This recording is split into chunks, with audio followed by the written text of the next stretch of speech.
ത്രിയേക ദൈവത്തിൻ്റെ വന്യ തിരുനാമം മഹത്വപ്പെടുമാറാകട്ടെ. ഒരു നിമിഷം ദൈവസന്നിധിയിൽ നമ്മളെ സമർപ്പിക്കാം. കാരുണ്യവാനായ ദൈവമേ, സ്വർഗ്ഗസ്ഥ പിതാവേ, ഈ നിമിഷം ഞങ്ങളെല്ലാവരെയും അനുഗ്രഹിക്കണമേ. ആഗോളതലത്തിൽ ഈ പ്രഭാഷണം ശ്രദ്ധിക്കുന്ന എല്ലാ ദൈവജനത്തെയും അദൃശ്യമായ കരമുയർത്തി ആശീർവദിക്കണമേ. ലോകം മുഴുവൻ അടച്ചു പൂട്ടപ്പെട്ടിരിക്കുകയാണ്. മരണമുഖങ്ങളിൽ കൂടി അനേകർ കടന്നു പോവുകയാണ്. എൻ്റെ ദൈവമേ, എൻ്റെ ദൈവമേ, നീ എന്നെ കൈവിട്ടതെന്ത്? സങ്കടം കൊണ്ട് നിലവിളിക്കുവാൻ തോന്നും. എങ്കിലും ദൈവത്തിൻ്റെ അദൃശ്യമായ കരം ഞങ്ങളെല്ലാവരെയും വാരിപ്പുണർന്നിരിക്കുന്നു. ദൈവമേ, ലോകത്തോട് കരുണയുണ്ടാകണമേ. നല്ല പ്രത്യാശ നൽകണമേ. ആരാധനാനുഭവത്തിലേക്ക് ഞങ്ങളെ നയിക്കണമേ. വേദവിചാരം കൊണ്ട് ഞങ്ങളെ പ്രബുദ്ധമാക്കണമേ.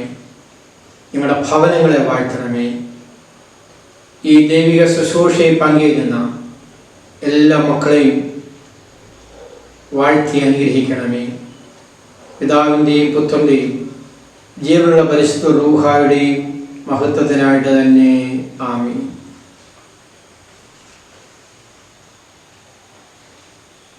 അഭിനന്ദനായ ഡോക്ടർ ഗീവർഗീസ് മാർ യൂലിയോസ് തിരുമേനി, വന്ദ്യരായ വൈദിക ശ്രേഷ്ഠരെ, പ്രിയപ്പെട്ട വിശ്വാസികളുടെ സമൂഹമേ, മലങ്കര ഓർത്തഡോക്സ് സഭയുടെ സൗത്ത് വെസ്റ്റ് അമേരിക്കൻ ഭദ്രാസനത്തിൽ ദ്രുതഗതിയിൽ വളർന്നുകൊണ്ടിരിക്കുന്ന മഹത്തായ ഒരു ദേവാലയമാണ് Saint Peter's and Saint Paul's ദേവാലയം. ചരിത്ര നാഴികയിൽ ദശവത്സരം പിന്നിട്ടിരിക്കുകയാണ്. 10 വർഷത്തെ സാക്ഷ്യവും ജീവിതവും വിവിധ പദ്ധതികളിൽ കൂടി ലോകത്തെ വിളിച്ചറിയിക്കുവാൻ ഈ ദേവാലയത്തിന് കഴിയുന്നുണ്ട്. പ്രത്യേകിച്ച് ഇടവകയുടെ വികാരി വന്ദനായ ഐസക് ബി പ്രകാശ് അച്ഛൻ, trustee Shri Raju Zacharia, secretary Shri Shihin Thomas, committee അംഗങ്ങൾ, ഇടവക ജനങ്ങൾ എല്ലാവരും ഒരുമിച്ച് ദശവത്സര ആഘോഷ പരിപാടികൾ വിജയപ്രദമാക്കുവാൻ ശ്രദ്ധിച്ചുകൊണ്ടിരിക്കുകയാണ്. ഈ ദേവാലയം സന്ദർശിക്കുവാൻ ദൈവം അവസരം തന്നു.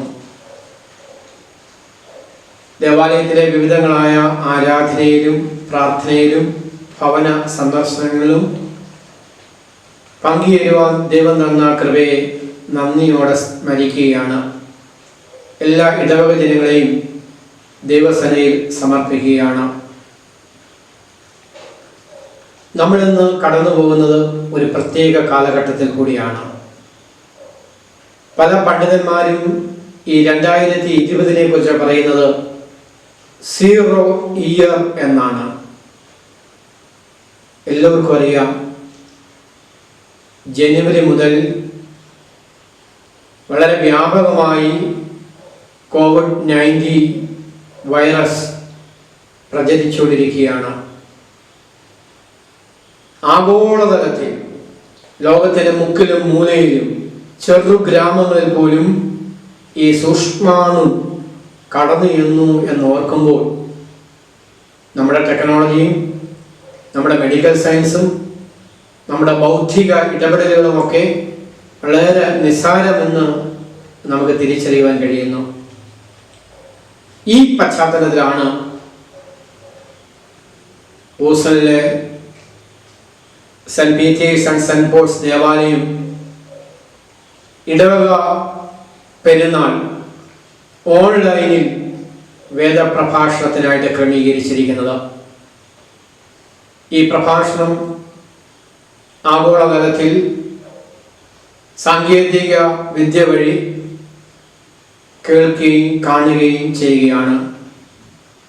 എന്നെ ശ്രദ്ധിക്കുന്ന എല്ലാ പ്രിയപ്പെട്ട സ്നേഹിതരെയും വിശ്വാസ സമൂഹത്തെയും ദൈവം തമ്പുരാൻ വാഴ്ത്തി അനുഗ്രഹിക്കട്ടെ എന്ന് ആമുഖമായി ഞാൻ പ്രാർത്ഥിക്കുകയും ഇടവയുടെ പെരുന്നാളിന് സർവ്വവിധമായ ആശംസകളും പ്രാർത്ഥനകളും ഞാൻ സമർപ്പിക്കുകയും ചെയ്യുകയാണ്. ലോകത്ത് ഈ ദിശാ പ്രതിസന്ധിയിൽ നിർബന്ധിത ഏകാന്തതയും ഒറ്റപ്പെടലും സാമൂഹിക അകലം പാലിക്കലുമൊക്കെ നടന്നുകൊണ്ടിരിക്കുകയാണ്. അനേക സ്ഥലങ്ങളിൽ നമ്മുടെ പ്രിയപ്പെട്ടവർ ഭവനത്തിൻ്റെ ഉള്ളിൽ തന്നെയാണ്. കേരളത്തിൽ തന്നെ കഴിഞ്ഞ 100 ദിവസത്തിലധികമായി അനേകം ആളുകൾ ഭവനത്തിനുള്ളിൽ കഴിയുകയാണ്. കേരളത്തിൽ മാത്രമല്ല, ഇന്ത്യ മുഴുവനും ലോകത്തിലെ വിവിധ സ്ഥലങ്ങളിലും ആളുകൾ ഭവനത്തിലാണ്. കഴിവതും ജോലിയും യാത്രയും ഒക്കെ ചില സ്ഥലങ്ങളിലൊക്കെ അനുവദിക്കുന്നുണ്ടെങ്കിലും ലോകം നമ്മോട് വിളിച്ചു പറയുന്നത് 2 വാക്കുകളാണ്. എനിക്ക് തോന്നുന്നത് 2020 ഏറ്റവും അധികം മുഴങ്ങിക്കേട്ട ഒരു പദം അല്ലെങ്കിൽ ഒരു സ്ലോഗൻ ഇങ്ങനെയാണ്: be safe, be at home. സുരക്ഷിതരാകൂ, ഭവനത്തിലിരിക്കൂ. നമ്മളെല്ലാവരും വളരെ അപൂർവമായിട്ട് ഭവനത്തിലിരിക്കൂ. യാത്രയോട് യാത്ര, ജോലിയോട് ജോലി, വളരെ ചുരുങ്ങിയ സമയങ്ങളും മണിക്കൂറുകളും മാത്രമാണ് ഭവനത്തിനുള്ളിൽ കഴിയുവാൻ നമുക്ക് അവസരം ലഭിക്കുന്നത്. അനേക പ്രാരാബ്ധങ്ങളുണ്ട്, കടബാധ്യതകളുണ്ട്. ജോലി ചെയ്യുന്നു, ഓവർ ടൈം ചെയ്യുന്നു, ചിലപ്പോൾ അതിലും ഓവർ ടൈം ചെയ്യുന്നു. ഈ കൊറോണ കാലഘട്ടം നമ്മോട് പറയുന്നു, അടങ്ങിയിരിക്കൂ, ഭവനത്തിലിരിക്കൂ. ഒരുപാട് കഷ്ടങ്ങളുണ്ട്, ഒരുപാട് നഷ്ടങ്ങളുണ്ട്. കോവിഡാനന്തര കാലത്തെക്കുറിച്ചുള്ള പ്രത്യാശ ഉണ്ടാകണമെങ്കിൽ, ജീവിതത്തെ അഭിമുഖീകരിക്കണമെങ്കിൽ മെഡിക്കൽ സയൻസ് നമ്മോട് പറയുന്നു, സർക്കാർ നമ്മോട് പറയുന്നു, ഭവനത്തിലിരിക്കൂ, സുരക്ഷിതരായിരിക്കൂ. ഭവനത്തിൻ്റെ ഉള്ളിൽ കഴിഞ്ഞ കുറേ നാളുകളായി കഴിഞ്ഞ അവസരത്തിൽ ഭവനത്തിൽ എഴുതിയിരുന്ന ഒരു വേദവാക്യമാണ് എൻ്റെ ശ്രദ്ധയിൽപ്പെട്ടത്. എത്രയോ പ്രാവശ്യം ആ വേദവാക്യം വായിച്ചിട്ടുണ്ട്, അതിനെക്കുറിച്ച് അന്വേഷിച്ചിട്ടുണ്ട്. പക്ഷെ ഈ കാലഘട്ടത്തിൽ ധാരാളമായ അർത്ഥങ്ങളാണ് അത് പകർന്നു തരുന്നത്. ഈ സന്ധ്യയിൽ ദൈവവചനം പങ്കിടുന്നത് ഈ ഒരു വേദഭാഗമാണ്. എല്ലാവർക്കും പരിചിതമാണ്, അനേകം ആളുകൾക്ക് മനഃപ്പാഠമാണ്. കാരണം എല്ലാ ഭവനങ്ങളിലും ഒരു കാലത്ത് വീടിൻ്റെ ഉള്ളിൽ നമ്മുടെ പൂർവികരായ മാതാപിതാക്കൾ ഈ വേദഭാഗം ഇങ്ങനെ കൊത്തിവെച്ചിരുന്നു. 119 സങ്കീർത്തനം 54. ഇപ്പോൾ തന്നെ എല്ലാവരും പറഞ്ഞു തുടങ്ങി. ഞാൻ പരദേശിയായി പാർക്കുന്ന വീട്ടിൽ നിന്റെ ചട്ടങ്ങൾ എൻ്റെ കീർത്തനമാകുന്നു. ഞാൻ പരദേശിയായി പാർക്കുന്ന വീട്ടിൽ നിന്റെ ചട്ടങ്ങൾ എൻ്റെ കീർത്തനമാകുന്നു. 119 സങ്കീർത്തനമാണ്. അനേകം ആളുകൾ വായിക്കുന്നതാണ് സങ്കീർത്തനം. നമുക്കൊക്കെ സംഘർഷങ്ങളും വേദനകളും ദുഃഖങ്ങളും നിരാശയും ഒക്കെ ഉണ്ടാകുമ്പോൾ ഓടി വേദപുസ്തകം എടുത്ത് വായിക്കുമ്പോൾ നമ്മൾ തിരഞ്ഞെടുക്കുന്നത് പലരും സങ്കീർത്തനമാണ്. ചെറിയ സങ്കീർത്തനങ്ങളുണ്ട്, വലിയ സങ്കീർത്തനങ്ങളുണ്ട്. ഇത് 119 സങ്കീർത്തനം. 22 ഭാഗങ്ങളാണ് അതിനുള്ളത്. ഓരോ ഭാഗത്തിനും 8 വാക്യങ്ങൾ വെച്ചുണ്ട്. എബ്രായ ഭാഷയിലെ 22 അക്ഷരങ്ങളെ ഇത് സൂചിപ്പിക്കുന്നു എന്ന് പണ്ഡിതന്മാര് അഭിപ്രായപ്പെടുന്നു. ദൈവ വചനത്തെക്കുറിച്ചുള്ള സ്തുതിപ്പുകളാണ്. ഈ സങ്കീർത്തനം വായിക്കുമ്പോൾ അനവധി പ്രാവശ്യം ദൈവവചനത്തെ കുറിച്ച് പറയുന്നു. ചില വാക്കുകൾ റിപ്പീറ്റ് ചെയ്യുന്നുണ്ട്. ന്യായപ്രമാണം, സാക്ഷ്യം, ന്യായവിധികൾ, ചട്ടങ്ങൾ, കൽപ്പനകൾ, ആദർശവാക്യങ്ങൾ, വചനം, മാർഗങ്ങൾ, നിയമങ്ങൾ. ഒരു പദത്തിന്റെ വ്യത്യസ്തങ്ങളായ അർത്ഥതലങ്ങളാണ് ഇവിടെ ഉപയോഗിച്ചിരിക്കുന്നത്. 120 മുതൽ 134 വരെയുള്ള സങ്കീർത്തനങ്ങൾ എന്ന് പറയുന്നത് തീർത്ഥാടന സങ്കീർത്തനങ്ങളാണ്.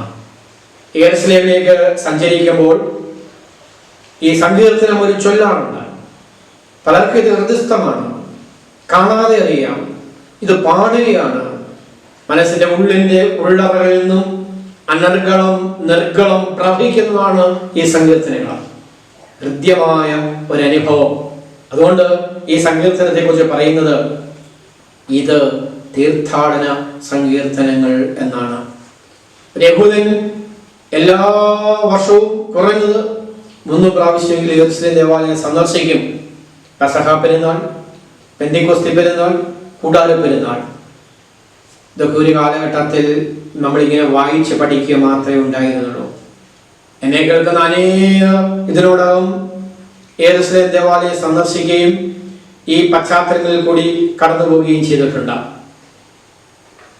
തീർത്ഥാടനത്തിൽ പങ്കുചേർന്നിട്ടുണ്ട്. അതുകൊണ്ട് ഈ സങ്കീർത്തനം നമ്മളോട് പറയുന്നത്, ഞാൻ പരദേശിയായി പാർക്കുന്ന വീട്ടിൽ നിന്റെ ചട്ടങ്ങൾ എനിക്ക് കീർത്തനമാകുന്നു.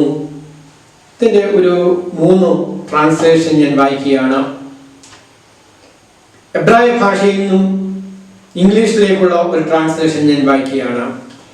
The statutes have been my songs in the house of my pilgrimage. അവിടെ ഉപയോഗിച്ച വാക്ക്, പരദേശി എന്നതിന് ഉപയോഗിച്ച വാക്ക് തീർത്ഥാടകൻ എന്നാണ്. പിൽഗ്രിമേജ്, തീർത്ഥാടനം, തീർത്ഥാടകൻ. ഞാൻ തീർത്ഥാടകനായി പാർക്കുന്ന വീട്ടിൽ നിന്റെ നിയമങ്ങൾ എന്റെ കീർത്തനമാകുന്നു. ഒരു പിൽഗ്രിം സോങ് ആണ്. തീർത്ഥാടകര് പാടുന്നു, സങ്കീർത്തനങ്ങൾ ആലപിക്കുന്നു. 39-ാം സങ്കീർത്തനം 22-ൽ ഇതിന് സമാനമായ ഒരു വാക്യമുണ്ട്. ഞാൻ എന്റെ സകല പിതാക്കന്മാരെ പോലെ നിന്റെ സന്നിധിയിൽ അന്യനും പരദേശിയുമാകുന്നു. എന്റെ പൂർവിക പിതാക്കന്മാരെ പോലെ, മാതാക്കളെ പോലെ ഞാൻ അന്യനും പരദേശിയുമാകുന്നു. ഈ കൊറോണ കാലഘട്ടത്തിൽ ഈ വേദഭാഗം എന്നെ സന്തോഷിപ്പിക്കുന്നുണ്ട്, വേദനിപ്പിക്കുന്നുണ്ട്. ലോകത്തിലെ ഏത് ഭാഗത്തുള്ളവരും വളരെ പെട്ടെന്ന് ആഗ്രഹിക്കുന്നത് ഈ പ്രതിസന്ധി ഘട്ടത്തിൽ, മഹാമാരിയിൽ സ്വന്തം ഭവനത്തിൽ എത്തിച്ചേരുക എന്നുള്ളതാണ്. ആ ഭവനത്തിന്റെ മികവോ ഗാംഭീര്യമോ സൗന്ദര്യമോ ഒന്നുമല്ല. എൻ്റെ ഭവനം ചെറുതായിക്കൊള്ളട്ടെ വലുതായിക്കൊള്ളട്ടെ, ഞാൻ ഏറ്റവും അധികം ആഗ്രഹിക്കുന്നത് എത്രയും വേഗം എൻ്റെ ഭവനത്തിൽ ചെല്ലുക എന്നുള്ളതാണ്, ഏത് സ്ഥലത്ത് നിന്നായാലും. കാരണം എൻ്റെ പൂർവികരായ മാതാപിതാക്കളൊക്കെ താമസിച്ച സ്ഥലം, അവരെല്ലാം അന്യരും പരദേശികളുമായി തീരുന്നു, അവർ തീർത്ഥാടകരായി തീരുന്നു. അതുകൊണ്ട് ഈ ജീവിതത്തിൽ നമ്മുടെ ഈ തീർത്ഥാടന വാസമാണ്. ചെറിയൊരു കാലഘട്ടം. ഈ ഭൂമുഖത്ത് എത്ര കാലം ജീവിക്കാൻ നമുക്ക് കഴിയും? അതെവിടെ പോയാലും, ഏത് സ്ഥലത്ത് പോയാലും, എത്ര സുഖ ലബ്ധിയിൽ ജീവിച്ചാലും 50, 60, 70, 80 കാലഘട്ടമേ നമുക്ക് നിർണ്ണയിക്കാൻ കഴിയുകയില്ല. പരദേശവാസം, താൽക്കാലികവാസം, തീർത്ഥാടനവാസം, പ്രത്യേകിച്ച് ഈ കാലഘട്ടം അതിശക്തമായിട്ട് എന്നോട് ആഹ്വാനം ചെയ്യുകയാണ്. ജീവിതം ഹ്രസ്വമാണ്, ജീവിതം ക്ഷണികമാണ്, പരദേശവാസമാണ്, താൽക്കാലിക വാസമാണ്. ദൈവവചനത്തിൽ ആശ്രയിക്കുക. ദൈവവചനം ഹൃദയത്തിൽ നിന്നും അനർഗളം പ്രവഹിക്കട്ടെ. അതുകൊണ്ട് ഈ വേദഭാഗത്തെ കുറിച്ച് 5 വാക്കുകളാണ് പണ്ഡിതന്മാര് പറയുന്നത്. പ്രത്യേകിച്ച് ആ വാക്കുകളെ കുറിച്ച് മാത്രമേ ഞാൻ പറയുന്നുള്ളൂ. സ്റ്റാറ്റ്യൂട്ട്സ് എന്ന പദമാണ് ആദ്യം ഉപയോഗിക്കുന്നത്. സ്റ്റാറ്റ്യൂട്ട്സ് എന്ന പദം നമുക്കറിയാം, റിട്ടൺ ലോ. വേദപുസ്തകത്തില് അനേക നിയമങ്ങൾ എഴുതിയിട്ടുണ്ട്. 10 കൽപ്പനകൾ നമ്മൾ ആദ്യകാലത്ത് പഠിക്കുന്നതാണ്, ജീവിതത്തിൽ പ്രായോഗികമാക്കുന്നതാണ്. ജീവിതത്തിൽ അവസാനം ശാസ്ത്രം വരെ ഹൃദയത്തോട് ചേർത്ത് പിടിക്കുന്നതാണ് 10 കൽപ്പനകൾ. സ്റ്റാറ്റ്യൂട്ട്സ്, നിയമം, ചട്ടം, ശാസനം, വ്യവസ്ഥ, ഇതൊക്കെ ആ വാക്കിന്റെ അർത്ഥതലത്തിൽപ്പെടുന്നതാണ്. രണ്ടാമത്തെ പദമാണ് ഓർഡിനൻസ്. ചട്ടം, നിയമം, അടിയന്തര നിയമം. ഓർഡിനൻസ് പാസ്സാക്കുന്നതിനെ കുറിച്ചൊക്കെ നമ്മൾ വായിക്കുന്നുണ്ട്, കേൾക്കുന്നുണ്ട്. മൂന്നാമത്തെ പദം കമാൻഡ്മെന്റ്സ്, നിയമം, കൽപ്പന. അഞ്ചാമത്തെ പദം ടെസ്റ്റിമോണീസ്, പ്രമാണങ്ങൾ, പവിത്രരേഖകൾ, ന്യായപ്രമാണം. ഈ വേദഭാഗത്തെ കുറിച്ചൊക്കെ നമ്മൾ പഠിക്കുന്ന അവസരത്തിൽ ഒരു പദം പല അർത്ഥതലത്തിലാണ് ഉപയോഗിക്കുന്നത്. ഞാൻ പരദേശിയായി പാർക്കുന്ന വീട്ടിൽ നിന്റെ ചട്ടങ്ങൾ എന്റെ കീർത്തനമാകുന്നു. ഈ വാക്കുകൾ മാറ്റി നമുക്ക് ഉപയോഗിക്കാം. നിന്റെ ചട്ടങ്ങൾ എന്നിടത്ത് നിന്റെ നിയമങ്ങൾ, നിന്റെ കൽപ്പനകൾ, നിന്റെ വിധികൾ, നിന്റെ പ്രമാണങ്ങൾ, നിന്റെ ശാസനകൾ ജീവിതത്തിൽ പ്രായോഗികമാക്കണം. ഇതെനിക്ക് കീർത്തനമാകുന്നു. വളരെ സുന്ദരമായി പാട്ടുകൾ പാടുന്നവരെ നമുക്കറിയാം. ഹൃദ്യമായി ആരാധനയിൽ ഗാനങ്ങൾ ആലപിക്കുന്നവരെ അറിയാം. ലോകത്തുള്ള എല്ലാ ആളുകളും ഇഷ്ടപ്പെടുന്നതാണ് ഗാനങ്ങൾ. ഇവിടെയാണ് പറയുന്നത്, ഈ നിയമങ്ങളും ചട്ടങ്ങളും ദൈവത്തിന്റെ കൽപ്പനകളും പ്രമാണങ്ങളും പഴയ നിയമത്തിലും പുതിയ നിയമത്തിലും ലിഖിതമായിരിക്കുന്ന ഓരോന്നും അനവരതം പുറത്തേക്ക് വരണം, കീർത്തനമായി തീരണം. ഞാൻ ആ ആമുഖം അവിടെ നിർത്തുകയാണ്. ഈ രാത്രിയിൽ 3 ആശയങ്ങൾ പറഞ്ഞ് എൻ്റെ വാക്കുകൾ അവസാനിപ്പിക്കുകയാണ്. തീർത്ഥാടകനായി പാർക്കുന്ന എൻ്റെ ഭവനത്തിൽ ദൈവത്തിന്റെ ചട്ടങ്ങൾ എങ്ങനെയാണ് കീർത്തനമായി തീരുന്നത്? കാരണം നമ്മൾ ഭവനത്തിനുള്ളിലാണ്, സുരക്ഷിതരായിട്ട് നമ്മൾ കഴിയുവാൻ നിർബന്ധിതരായി തീർന്നിരിക്കുകയാണ്. നിർബന്ധിത ഏകാന്ത വാസത്തിലാണ്, ലോക്ക്ഡൌണിലാണ്. നിയമങ്ങൾ എന്തെല്ലാം നിയമങ്ങൾ, എങ്ങനെയാണ് ജീവിതത്തിൽ അത് പ്രതിഫലിക്കേണ്ടത്? ഒന്നാമതായി നമ്മൾ മനസ്സിലാക്കേണ്ടത്, തീർത്ഥാടനത്തിൽ ദൈവവചനം പാലിക്കപ്പെടണം. ഈ തീർത്ഥാടനത്തിൽ ദൈവത്തിന്റെ വചനം പാലിക്കപ്പെടണം. തീർത്ഥാടനം വളരെ മനോഹരമാണ്. സങ്കീർത്തനത്തിൽ പറയുന്ന 119 സങ്കീർത്തനം 1 മുതലുള്ള ഭാഗങ്ങൾ ആരംഭിക്കുക എങ്ങനെയാണ്? യഹോവയുടെ ന്യായപ്രമാണം അനുസരിച്ച് നടപ്പിൽ നിഷ്കളങ്കരായവർ ഭാഗ്യവാന്മാർ. എത്ര സുന്ദരമാണ്! യഹോവയുടെ ന്യായപ്രമാണം അനുസരിച്ച് നടപ്പിൽ നിഷ്കളങ്കരായവർ ഭാഗ്യവാന്മാർ. ന്യായപ്രമാണത്തെ കുറിച്ചുള്ള വലിയ പ്രത്യാശയാണ് പറയുന്നത്. പ്രമാണങ്ങളെ കുറിച്ചും നിയമങ്ങളെ കുറിച്ചും ചട്ടങ്ങളെ കുറിച്ചും ശാസ്ത്രങ്ങളെ കുറിച്ചുമുള്ള വലിയ തീർത്ഥാടനമാണ്. ഈ തീർത്ഥാടനം എന്ന് പറയുന്നത്, നമ്മൾ ഈ വേദഭാഗങ്ങൾ വായിച്ച് വേദപുസ്തകം 4, 5, 10 പ്രാവശ്യം വായിച്ച് പൂർത്തീകരിച്ച് ഒരു നിയമം തീർക്കുന്നതല്ല. ആരാധനയാണത്. അതൊരു ജീവിത ക്രമമാണ്. ആരാധനയും ജീവിതവും തീർത്ഥാടനത്തിൽ സമന്വയിപ്പിക്കുകയാണ്. ദൈവവചനത്തെ ജീവിതത്തിന്റെ ഭാഗമാക്കി തീർക്കുകയാണ്. ആരാധന എന്ന് പറയുമ്പോൾ വിശുദ്ധ കുർബാനയെ കുറിച്ച് നമ്മൾ ഓർക്കാറുണ്ട്. പ്രധാനമായും 2 കാര്യങ്ങളാണ് അവിടെ നടക്കുന്നത്. വേദശാസ്ത്ര വിദ്യാർത്ഥികൾ അത് പഠിക്കുകയും പരീക്ഷ എഴുതുകയും ചെയ്യുന്നതാണ്. വചനം മുറിക്കപ്പെടുന്നു, ബ്രേക്കിംഗ് ഓഫ് ദ വേ. എവങ്കേലിയൻ വായനയിൽ വേദഭാഗങ്ങൾ വായിച്ച് കേൾപ്പിക്കുന്നു, അത് വ്യാഖ്യാനിക്കപ്പെടുന്നു, വ്യത്യസ്ത തലങ്ങളിൽ കൂടി അത് വ്യാഖ്യാനിക്കുന്നു. വചനം മുറിക്കപ്പെടുന്നു, തുടർന്ന് അനോഫോറാണ്. അപ്പം മുറിക്കപ്പെടുന്നു, breaking of the bread.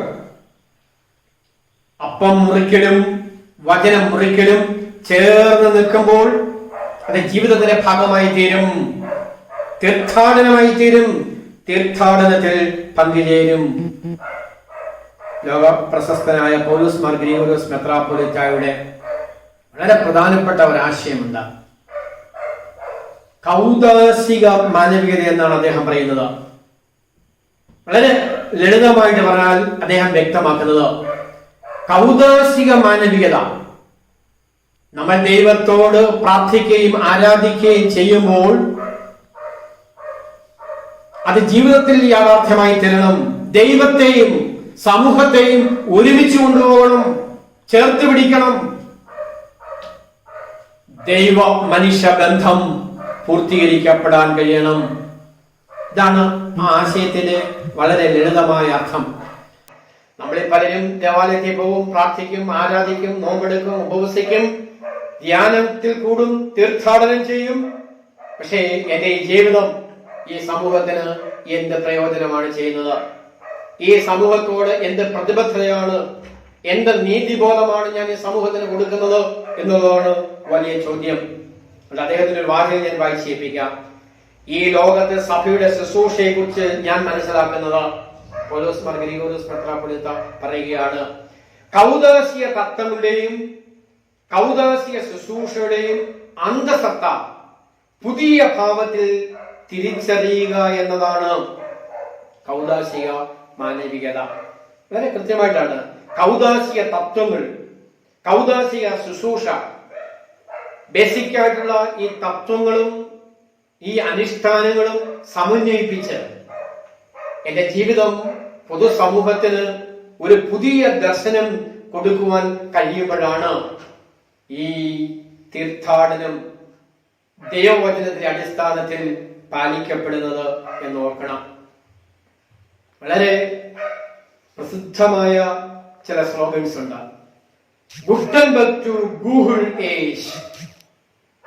Gutenberg നമുക്കറിയാം, പ്രിന്റിംഗ് പ്രസ് കണ്ടുപിടിച്ച മഹാത്മാവാണ്. ഏതാണ്ട് 1500 മുതൽ 2000 വരെയുള്ള ഒരു കാലഘട്ടം ഒരു പ്രിന്റിംഗ് യുഗമാണ്. ഇലക്ട്രോണിക് മാധ്യമങ്ങളൊക്കെ അവിടെ വന്നിട്ടുണ്ടെങ്കിലും ഏതാണ്ട് 600 വർഷത്തെ പാരമ്പര്യം. അന്ന് ഈ പ്രിന്റിംഗ് പ്രസ് ഒക്കെ ഉണ്ടായപ്പോൾ ആളുകൾ അതിഭയങ്കരമായിട്ട് എതിർത്തു, സഭ എതിർത്തു. കാരണം ബൈബിൾ അച്ചടിക്കുന്നു, പുരോഹിതന്മാരുടെയും മത അധ്യക്ഷന്മാരുടെയും കയ്യിൽ ഒതുങ്ങിയിരുന്ന വേദഗ്രന്ഥങ്ങൾ ജനകീയമായി ജനങ്ങൾ വ്യാഖ്യാനിക്കുവാൻ തുടങ്ങി. പുതിയ പുതിയ വ്യാഖ്യാനങ്ങൾ ഉണ്ടായി.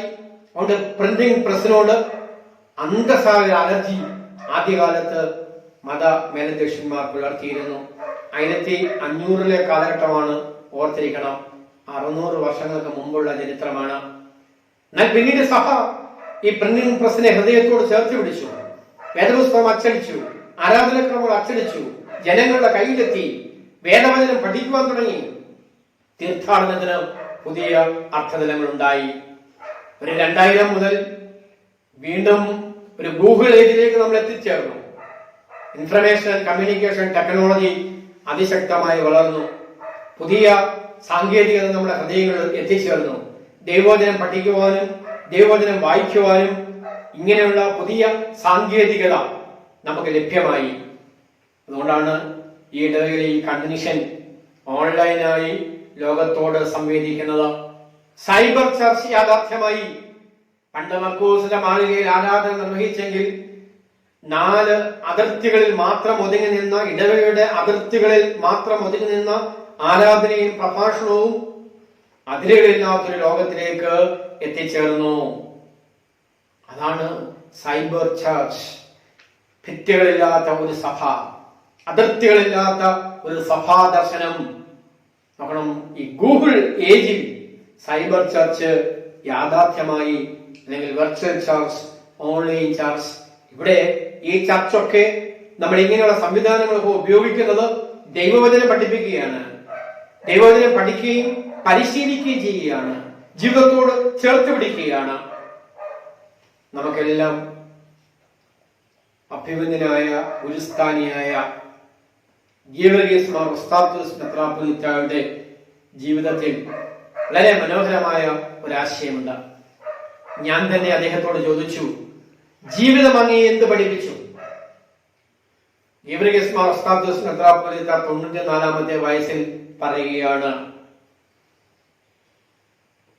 എന്റെ അമ്മയാണ് എന്നെ ദൈവവിശ്വാസം പഠിപ്പിച്ചത്. അദ്ദേഹം അത് വിശദീകരിക്കുന്നുണ്ട്. എന്റെ അമ്മ എനിക്ക് വേദപുസ്തകം തന്നു, എന്റെ അമ്മ അത് വായിക്കാൻ പഠിപ്പിച്ചു, എന്റെ അമ്മ അത് ജീവിതത്തിൽ പ്രായോഗികമാക്കുവാൻ എന്നെ പഠിപ്പിച്ചു.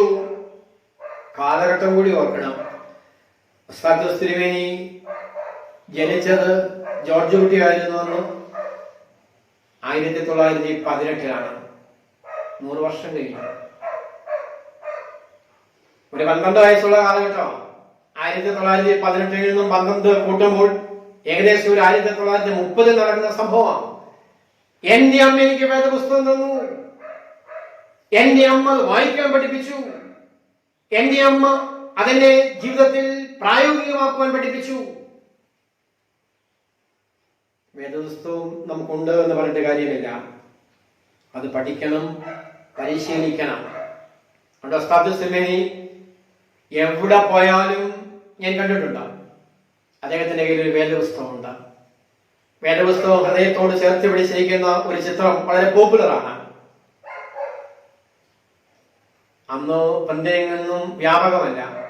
വേദപുസ്തകം ഇത്രമാത്രം അച്ചടിച്ച് പ്രചരിപ്പിച്ചിട്ടില്ല. അദ്ദേഹം പറയുന്നു, എന്റെ അമ്മ എനിക്ക് വേദപുസ്തകം തന്നു, അത് വായിക്കാൻ പഠിപ്പിച്ചു, അത് പരിശീലിപ്പിച്ചു. അദ്ദേഹം ഒരു വരി കൂടി പറയുന്നുണ്ട്. അത് പറയുമ്പോൾ എനിക്ക് സങ്കടമാ, കേൾക്കുമ്പോൾ നിങ്ങൾക്ക് സങ്കടമാ. ഇന്നത്തെ അമ്മമാരെ കുറിച്ച് എനിക്ക് സങ്കടമാണ്. മക്കൾക്ക് വേദപുസ്തകം കൊടുക്കുന്നില്ല, വേദപുസ്തകം വായിക്കാൻ പഠിപ്പിക്കുന്നില്ല, വേദപുസ്തകം അനുസരിച്ച് ജീവിക്കുവാൻ പരിശീലിപ്പിക്കുന്നില്ല. സമ്പത്ത് വർദ്ധിച്ചു, സുഖലോലുത വർദ്ധിച്ചു, എല്ലാവരും സ്വാർത്ഥത വർദ്ധിച്ചു. സ്വാർത്ഥത വളർന്നു, ലോകം തകരുന്നു. ഇത്ര കൃത്യമായിട്ടാണ് നിർവചിക്കുന്നത്. സ്വാർത്ഥതയും അഹങ്കാരവും ധാർഷ്ട്യവും അനുദിനം വർദ്ധിക്കുകയാണ്. അതുകൊണ്ട് ഈ വേദഭാഗം നമ്മളെ പഠിപ്പിക്കുന്ന തീർത്ഥാടനത്തിൽ ദൈവവചനം നമ്മുടെ ഹൃദയത്തിൽ, നമ്മുടെ ജീവിതത്തിൽ പാലിക്കുവാനായിട്ട് കഴിയണം. വെളിപാട് പുസ്തകത്തിൽ പറയുന്ന ഒരു വാക്യം കൂടി കേൾക്കുക. ഈ വേദഭാഗങ്ങൾ വായിച്ച് കേൾപ്പിക്കുന്നവൻ ഭാഗ്യവാൻ, വായിച്ച് കേൾക്കുന്നവൻ ഭാഗ്യവാൻ, ഇത് പ്രമാണിക്കുന്നവൻ ഭാഗ്യവാൻ. വെളിപാട് പുസ്തകം പ്രാരംഭത്തിലാണ് 1-ാം അധ്യായം 3-ാമത്തെ വാക്യം. വായിച്ച് കേൾപ്പിക്കുവാനും വായിച്ച് കേൾക്കുവാനും അത് പ്രമാണിക്കുവാനുള്ള ഉത്തരവാദിത്തമാണ് നമ്മോട് നിഷ്കർഷിച്ചിരിക്കുന്നത്.